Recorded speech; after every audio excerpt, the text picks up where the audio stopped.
오늘 하나님께서 우리에게 주시는 말씀 함께 봉독하겠습니다. 시편 73편 23절에서 28절까지 말씀입니다. 시편 73편 23절에서 28절까지 우리 함께 봉독하도록 하겠습니다. 이것은 하나님의 말씀입니다. 내가 항상 주와 함께하니 주께서 내 오른손을 붙드셨나이다. 주의 교훈으로 나를 인도하시고 후에는 영광으로 나를 영접하시리니 하늘에서는 주 외에 누가 내게 있으리로 땅에서는 주밖에 내가 사모할 리 없나이다. 내 육체와 마음은 쇠약하나 하나님은 내 마음의 반석이시요 영원한 분기시시라. 무릇 주를 멀리하는 자는 망하리니 음녀같이 주를 떠난 자를 주께서 다 멸하셨나이다. 하나님께 가까이함이 내게 복이라. 내가 주 여호와를 나의 피난처로 삼아 주의 모든 행적을 전파하리이다. 아멘. 어느덧 2024년 한 해도 절반을 향해 달려가고 있습니다. 절반이라는 반환점을 지나가며 돌아볼 것을 돌아보고 또 영적으로 점검해야 할 것을 점검하며 살아가는 우리 6월 한 달 보내시기를 바랍니다. 6월부터는 다시 정독표를 따라 말씀을 나눕니다. 3월에서 5월까지 아이월십 특별판으로 주일 말씀을 나누었습니다. 내년 5기 사역부터 구상하고 있는 것은 아이월십을 좀 더 강화하고 좀 더 보완하려고 합니다. 시간이 되고 또 여력이 되면 제가 직접 아이월십을 집필해 보려고 합니다. 아이월십 중심으로 새벽 예배와 또 경건의 시간을 구상하고 또 주일 예배도 준비하려고 그렇게 생각하고 있습니다. 이는 5기 사역 주제인 품, 꿈, 삶에서 꿈에 해당합니다. 온 교우들이 매일 같은 말씀을 묵상하고 그 말씀 영적 양식 삼아 자라나는 것 주님 안에서 꿈꾸며 기도하고 있습니다. 하반기 이제 정책 당회를 통해서 구체화될 텐데 함께 마음을 모아 기도해 주시기를 부탁드립니다. 오늘 설교하면서 저는 책 한 권이 떠올랐습니다. 연대 심리학과 교수인 서은국 교수가 쓴 행복의 기원이라는 책입니다. 이 책은 원래 10년 전에 출판된 책인데 며칠 전에 지난 주간에 10주년 개정판이 출간되었습니다. 전반적으로 이 책은 사실 기독교적인 가치관과는 어울리지 않습니다. 제목이 벌써 행복의 기원입니다. 연상되시는 책이 있으실까요? 이름이 다윈스럽지 않습니까? 종의 기원을 따와서 행복의 기원이라고 지었지 않았을까 그냥 추측해 봅니다. 나중에 서 교수님 만나면 제가 한번 물어보겠습니다. 서 교수가 말하는 행복에 대한 생각 자체는 신앙을 가진 우리들도 공감되는 부분들이 많이 있습니다. 우선 서 교수는 그동안 심리학에 대해서 이렇게 평가합니다. 그동안의 심리학은 부정적인 것을 제거하는 심리학이었다. 이렇게 평가합니다. 심리학자들은 부정적인 것을 제거하면 자연스럽게 한 사람의 인생이 긍정적으로 바뀔 것이다 라고 그렇게 생각한 것 같습니다. 그래서 부정적인 자아나 그 부정적인 슈퍼에고 아니면 어린 시절에 어떤 부정적인 경험들 이런 것들을 제거해내고 상담이나 심리학적인 기술들을 통해서 제거해내면 그러면 자연스럽게 그 사람들이 긍정적이 되지 않을까 이렇게 기대한 것 같습니다. 그런데 지나와 보니 부정적인 것들을 제거한다고 해서 긍정적이 되지 않더라라는 결론에 이릅니다. 부정적인 것을 제거하는 것과는 별도로 긍정적인 것들을 채우려고 하는 그런 노력이 필요했다라는 것입니다. 제가 여러 번 말씀드린 것처럼 악한 영을 제거한다라고 해서 선한 영 혹은 거룩한 성령이 임하는 것이 채워지는 것이 아닙니다. 거룩한 영, 성령을 채우려고 애쓰고 노력해야만 합니다. 우리의 삶의 구석구석 그 거룩한 영으로 채워지도록 그렇게 노력하고 애쓰는 삶을 의식적으로 살아야 한다라는 것입니다. 부정적인 것을 버린다고 자연스럽게 긍정적이 되는 것이 아닙니다. 긍정적인 것들로 그 부정적인 것들이 제거된 그 자리를 채워나가야만 하는 것입니다. 이를 바탕으로 서 교수는 행복에 대해서 이렇게 말합니다. 사람들은 대부분 행복을 저 너머 어딘가에 있는 종착지라고 생각한답니다. 거기로 가야 행복해진다라는 것이죠. 이 말은 뒤집어서 생각해 보면 그래서 지금은 행복하지 않아도 된다라고 생각하게 된답니다. 그리고 지금 받는 스트레스, 지금 겪는 고통을 당연하게 여기게 된다라는 것이죠. 사람들은 행복을 이처럼 어떤 결과물이라고 생각한답니다. 참고, 견디고, 또 인내한 어떤 결과물로 마침내 찾아오게 되는 것, 그것이 행복이다라고 생각한다는 것이겠죠. 그런데 서 교수는 이 책에서 행복이 어떤 결과물이 아니라고 주장합니다. 그러니까 행복이 지금 참고 견디고 인내해서 언젠가 나에게 주어질 그런 것이 아니다라는 겁니다. 도구와 같은 것이라고 주장합니다. 서 교수는 행복을 도구와 같은 것 이렇게 정의 내립니다. 행복이 결과물을 만들어내는 도구라는 겁니다. 그러니까 행복이라는 도구를 가지고 어떤 인생의 결과물을 만들어내는 것, 서 교수는 이렇게 행복에 대해서 정의 내립니다. 이를 이렇게 표현할 수 있습니다. 건강하니까 행복하다. 사람들은 보통 그렇게 생각합니다. 건강하니까 행복한 거다. 그런데 서 교수는 반대로 말합니다. 행복해하는 사람들이 건강하더라 라고 말합니다. 닭이 먼저냐 달걀이 먼저냐 이런 논쟁인 것 같습니다. 그런데 생각해 보면 굉장히 의미심장한 부분이 있습니다. 행복이라는 도구를 사용해서 우리는 건강이라는 결과물을 만들어낼 수 있다라는 겁니다. 그래서 성공한 사람이 행복한 것이 아니라 행복한 사람이 성공하게 된다, 이렇게 생각해 볼 수 있습니다. 우리가 살아가는 일상의 모든 영역에서 행복을 발견하려고 하고 또 행복을 추구하면서 살아가게 되면 어떤 성공을 이루어야만 행복해지는 것이 아니라 그 행복으로 인해서 성공이라는 결과가 따라오게 된다라는 것입니다. 이해가 되시나요? 좀 어렵나요? 어떤 성공을 이루어야만 행복해지는 것이 아니라 내가 행복하려고 노력하면, 내가 행복하려고 신경 쓰면서 행복하려고 애쓰면 언젠가 성공이 이루어지게 된다라는 것이 이 서 교수가 주장하는 주장의 핵심입니다. 단적인 정보로 이렇게 생각해 볼 수 있습니다. 성공한 모든 사람들의 그 성공한 이후의 삶을 보면 굉장히 공허해하고 굉장히 허하다는 것을 우리는 많이 경험을 통해서 알 수 있습니다. 정작 성공한 사람들 중에 진정한 행복을 느끼는 사람들은 그렇게 많지 않습니다. 꼭 성공이 행복을 주는 것은 아닌 듯 보입니다. 저는 이 교수의 주장이 상당히 일리가 있다고 생각합니다. 성경이 가르치는 것도 이와 같기 때문입니다. 우리는 성경이 4, 5세기에 관심이 있다라고 생각하지만 실제로 성경은 지금 현재에 더 많은 관심을 갖고 있습니다. 이 땅에서의 삶을 마치고 저 천국에서 누리는 행복도 분명히 중요합니다. 하지만 지금 여기에서 하나님 나라를 경험하고 우리 안에 계신 하나님과 동행하며 그 하나님의 통치하심, 그 복을 누리며 살아가는 것, 그것이 더욱 중요한 요소일 수 있다라고 성경은 가르치고 있다라는 겁니다. 하나님의 나라는 여기 있다 저기 있다 할 수 없습니다. 왜냐하면 하나님의 나라는 이미 우리 안에 있기 때문입니다. 오늘 본문의 시편 기도자도 기도하는 가운데 바로 이 진리를 경험합니다. 오늘 시편의 전반부에서 기도자는 실족할 뻔한 경험을 합니다.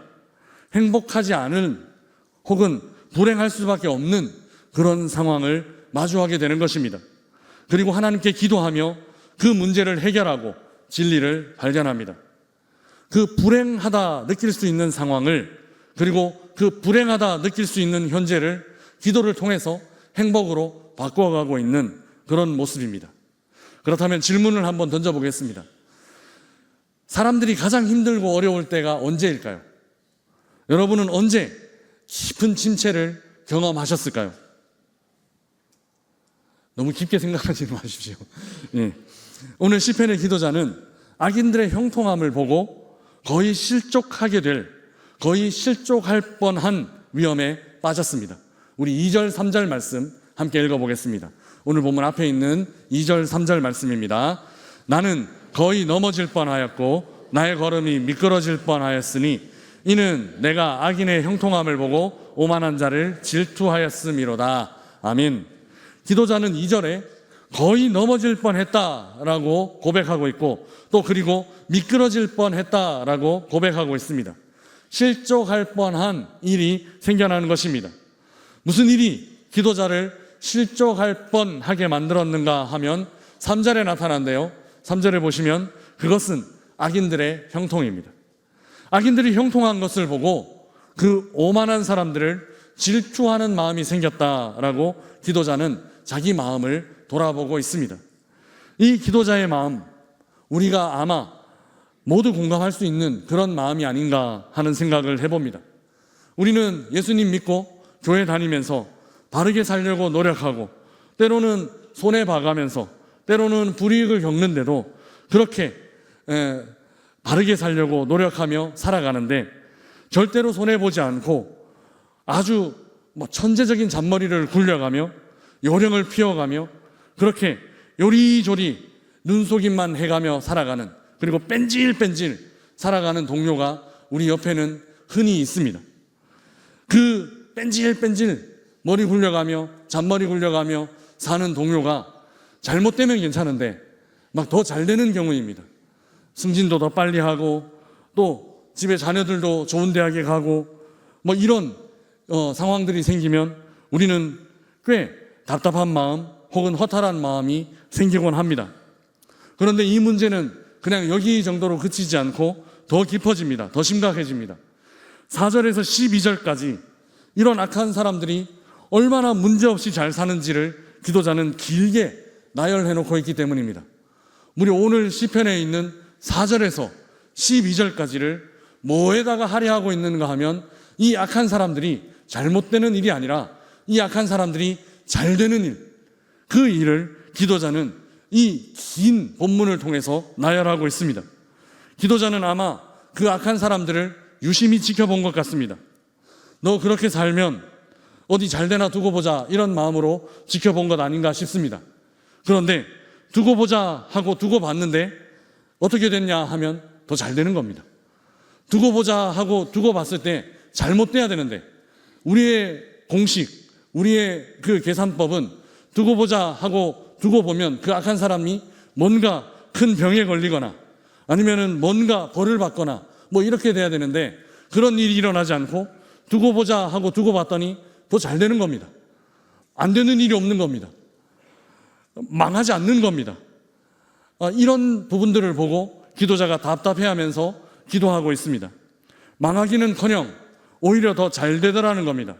12절에 보면 악인들이라고 하더라도 항상 평안하고 또 재물은 더욱 불어나더라, 이렇게 기도자는 고백하고 있습니다.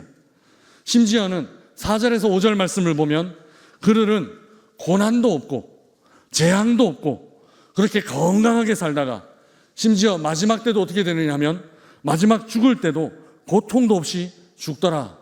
이 모습을 기도자가 그 악행을 행하고 살아가는 사람들을 끝까지 지켜보면서 그렇게 나열하며 기록해두고 있습니다. 이런 모습을 보면서 기도자는 마음이 어려울 수밖에 없습니다. 13절에 그 마음을 이렇게 토로하고 있습니다. 우리 같이 읽어보겠습니다. 내가 내 마음을 깨끗하게 하며 내 손을 씻어 무죄하다 한 것이 실로 헛되도다. 아멘. 헛되다 이렇게 고백하고 있는데 무엇이 헛되다 하면 나는 말씀 따라 지키며 살아가려고 하는 것, 나는 예수 믿는 사람으로서 합당하게 살아가려고 하는 것, 그렇게 노력하는 삶이 헛되다 이렇게 고백하고 있습니다. 바르게 살려고 해봤자 그저 헛된다라는 생각이 들더라는 겁니다. 죄 안 짓고 살려고 애썼는데 그저 그 생각 별거 아니다, 그렇게 노력하는 사람 별거 아니다 라는 생각이 든 겁니다. 진짜 이럴 때 힘이 빠집니다. 하나님 말씀대로 살려고 그렇게 애썼는데, 죄를 짓지 않으려고 그렇게 노력하면서 사는데, 그렇게 사는 나에게는 계속해서 힘든 일이 생깁니다. 계속해서 어려운 일이 생깁니다. 그 힘든 일을 기도자는 14절에 종일 재난을 당하고 아침마다 어려운 일을 겪었다 이렇게 말하고 있습니다. 바르게 살려고, 하나님의 백성답게 살려고 그렇게 애쓰는데, 그렇게 살려고 하는 나에게 자꾸만 어려운 일이 생깁니다. 그런데 악하고 그냥 게으르게 그냥 자기 멋대로 사는 사람들에게는 끄떡 없습니다. 적당히 타협하며 사는 사람들은 오히려 아무 문제가 없는 것을 기도자는 보게 되는 겁니다. 선하게 살려고 하는데 어려움을 겪게 되고, 악하게 사는 사람들이 형통한 것을 보면서 기도자는 이제 이런 마음이 생기기에 이르렀습니다. 우리 모두가 아마 한 번쯤은 하는 생각일 겁니다. 그 생각은 이겁니다. 나도 그 사람들처럼 살아볼까? 나도 악한 사람들처럼 한번 살아볼까? 예수 믿는다고 유난 떨지 말고 대충 좀 타협하며 살아볼까? 기도자도 그런 마음이 생겼더랬습니다. 15절 말씀 우리 함께 읽어보겠습니다. 내가 만일 스스로 이르기를 내가 그들처럼 말하리라 하였더라면 나는 주의 아들들의 세대에 대하여 악행을 행하였으리이다. 아멘. 기도자도 고백합니다. 나도 그들처럼 말하면서 살아볼까? 사실 조금만 타협하면 인생을 굉장히 쉽게 살 수 있는 길이 열릴 수도 있습니다. 내 손을 그 악한 일에 푹 담그지 않는다 하더라도 그저 눈 한 번 질끈 감고 못 본 척 하기만 하면, 그냥 몇 초만 그냥 못 본 척 하기만 하면 인생 쉽게 살 수 있는 길이 열릴 수도 있습니다. 그러나 그렇게 해볼까 마음 먹는 순간, 그렇게 살아볼까 생각하는 순간, 그것이 기쁨이 아니라는 것을 깨닫게 됩니다. 그 타협이 오히려 내게는 더 큰 고통으로 다가온다라는 것을 느끼게 됩니다. 그것이 바로 오늘 본문의 기도자의 고백입니다. 우리는 이미 예수님을 믿는 순간 적당히 살아가는 일이 체질에 맞지 않는 사람이 되어버렸습니다. 우리는 체질이 완전히 바뀌어버린 겁니다.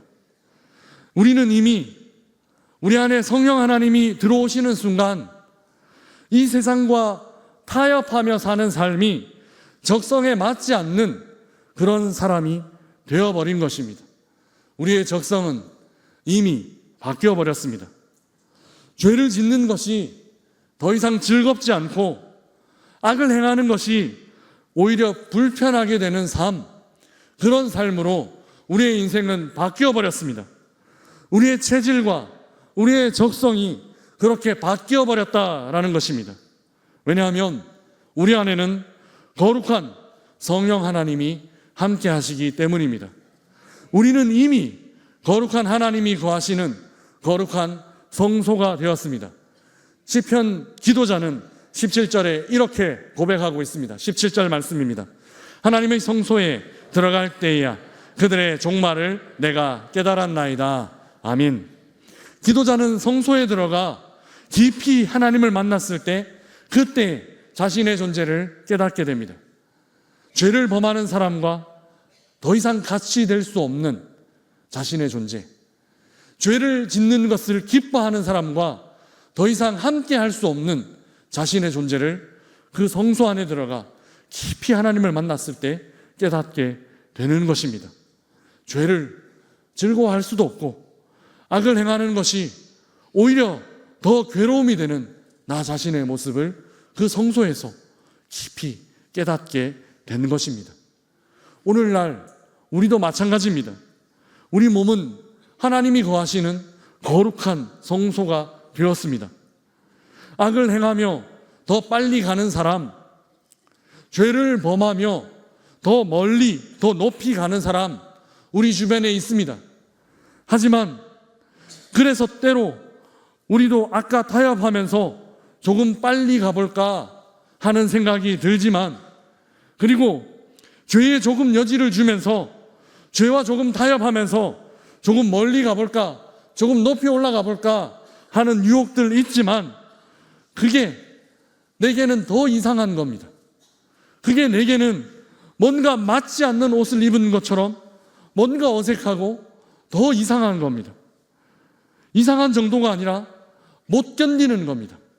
죄가 조금이라도 들어와서 나의 안에 뭔가 타협이 되는 것을 우리는 더 이상 견디지 못하는 겁니다.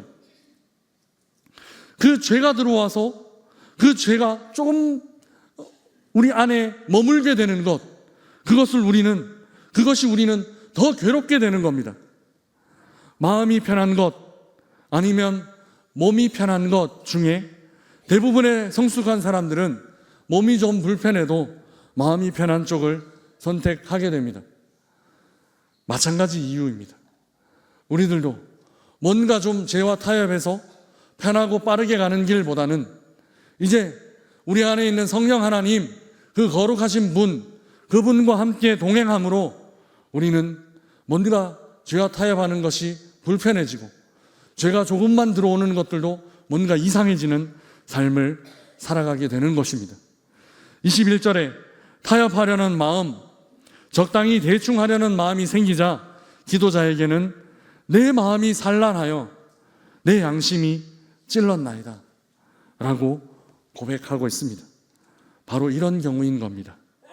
더 괴로운 겁니다. 죄와 타협하는 게 더 괴로워지는 겁니다. 우리는 이제 마음대로 죄도 저지르지 못하는 그런 존재가 되어버렸습니다. 여러분, 심심한 위로의 말씀을 드립니다.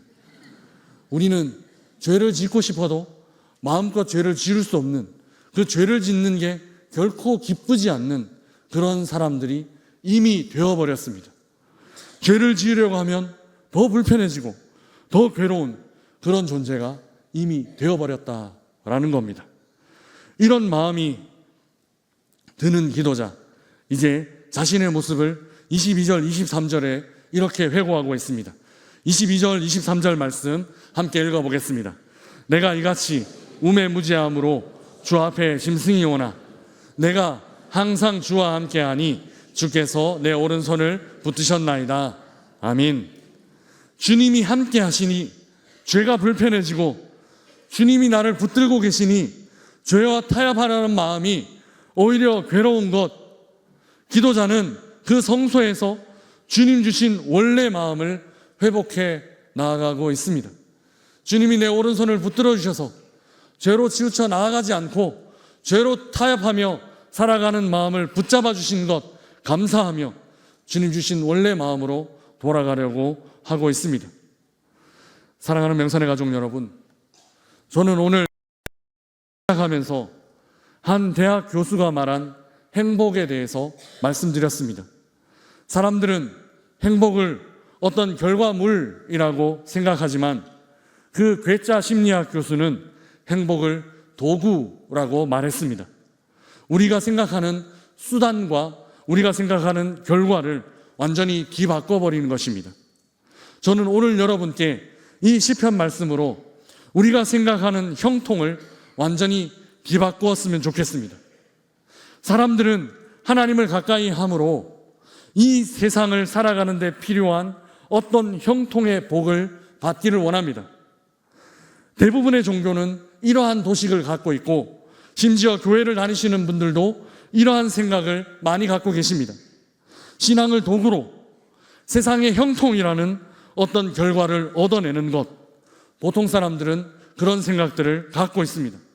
그런데 오늘 시편의 기도자가 발견한 형통은 정반대입니다. 우리 28절 말씀 함께 읽어보겠습니다. 28절입니다. 하나님께 가까이함이 내게 복이라. 내가 주 여호와를 나의 피난처로 삼아 주의 모든 행적을 전파하리이다. 아멘. 기도자에게 복이란 하나님을 가까이하는 것이랍니다. 다시 말해 형통이란 하나님을 가까이하는 것 그 자체가 형통이랍니다. 하나님과 멀어진 사람들이 죄와 적당히 타협하며 많은 것을 얻게 되는 것, 그것이 형통이 아니랍니다. 하나님 없는 사람들이 악을 행하며 더 높이 올라가는 것, 더 많은 권력을 지는 것, 그것이 형통이 아니랍니다. 성경이 말하는 형통은 하나님께 가까이 가는 것 그 자체랍니다. 하나님을 향해 가는 것, 그 방향성이 형통이라고 말하고 그 과정이 형통이라고 말하고 있는 것입니다. 그래서 하나님께 가까이 가는 것은 우리 인생의 수단이 아닙니다. 하나님께 가까이 가서 돈 벌고, 하나님께 가까이 가서 건강 얻고, 하나님께 가까이 가서 명예 얻는 것, 이것이 성경이 말하는 형통이 아닙니다. 성경이 말하는 형통은 그저 하나님께 가까이 가는 그 자체입니다. 세상의 부와 세상의 명예가 없어도 하나님께 가까이 가는 것이 형통입니다. 이는 이렇게 뒤집어서 생각해 볼 수 있습니다. 만약 역경과 고난과 어려움이 있다고 하더라도, 하루하루 하나님의 도우심 구하며 눈물 젖은 빵을 먹고 있다 하더라도, 그 고난이, 그 역경이, 그 어려움이 하나님께 가까이 가게 하는 것이라면 그것은 형통이라는 것입니다. 고난이 형통일 수 있습니다. 역경이 형통일 수 있습니다. 어려움이 형통일 수 있습니다. 성경이 말하는 형통은 이런 것입니다. 하나님 안에서 고난을 겪고 계십니까? 새벽에 나와 단 하루라도 눈물로 기도하지 않으면 그 하루를 버틸 수 없는 그런 삶을 살고 계십니까? 만약 그렇다면 여러분은 형통한 삶을 살고 계신 것입니다. 주님께 더 가까이 가고 있기 때문입니다. 일주일에 단 한 번 금요 온맘 기도회에 나와 눈물로 부르짖지 않으면 한 주간에 힘들었던 것, 한 주간의 어려움, 어찌할 수 없는 그런 힘겨운 삶을 살고 계십니까? 만약 그렇다면 여러분은 이미 형통한 삶을 살고 계신 것입니다. 지금 주님과 함께 하시기 때문입니다. 사랑하는 여러분, 시편 기도자의 눈물, 가슴 치는 답답함, 통과하여 지나간 이 기도의 결론은 형통이 세상에 주어지는 부귀영화가 아니라 하나님께 가까이 함이라는 것입니다. 그래서 아프고 슬픈 지금이 바로 형통의 순간이라는 것입니다. 하나님께 가까이 가는 길, 그 길은 좁고 험한 길일 수 있습니다. 그 길에는 수많은 고난이 있는 길일 수도 있습니다. 그러나 그 길이 형통의 길입니다. 우리들의 사전에 형통의 개념을 오늘 이 주일 아침 한번 다시 기록해 보았으면 좋겠습니다. 주님의 형통이 나의 형통이 되는 삶을 사는 우리 모든 명선의 가족들 되시기를 주님의 이름으로 축복합니다. 우리 주신 말씀 생각하며 함께 찬양하겠습니다. 하나님 우리의 피난처가 되십니다. 우리 가사를 생각하며 함께 찬양하겠습니다.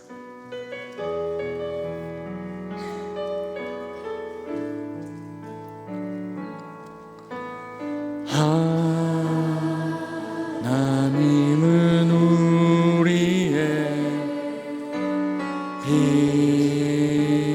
피난처가 되시며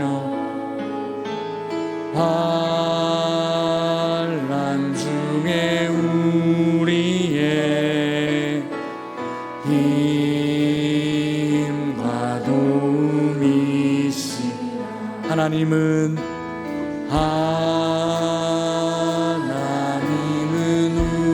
우리의 피난처가 되시며 환난 중에 우리의 힘과 도움이시라. 너희는 가만히 있어. 주가 하나 회말지어나. 열방과 세계 운대 주가 높임을 받으리라. 사랑합니다. 사랑합니다. 내 아버지 찬양합니다. 내 온 맘 다하여 선포합니다. 예수 그리스도 주님 오심을 기다리며 우리 주신 말씀을 생각하며 함께 기도하겠습니다. 주님, 악하게 잘 되는 것 복이 아니라 저주임을 깨닫게 하여 주옵소서.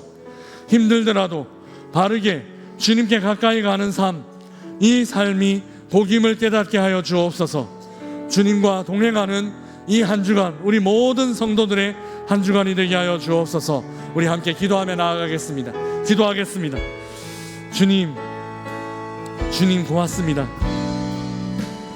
그저 악하게 잘 되는 것, 하나님, 우리가 마음을 내려놓습니다. 타협하지 않고 힘들더라도 바르게 주님 가까이 가는 삶을 살아갈 수 있도록 인도하여 주시옵소서.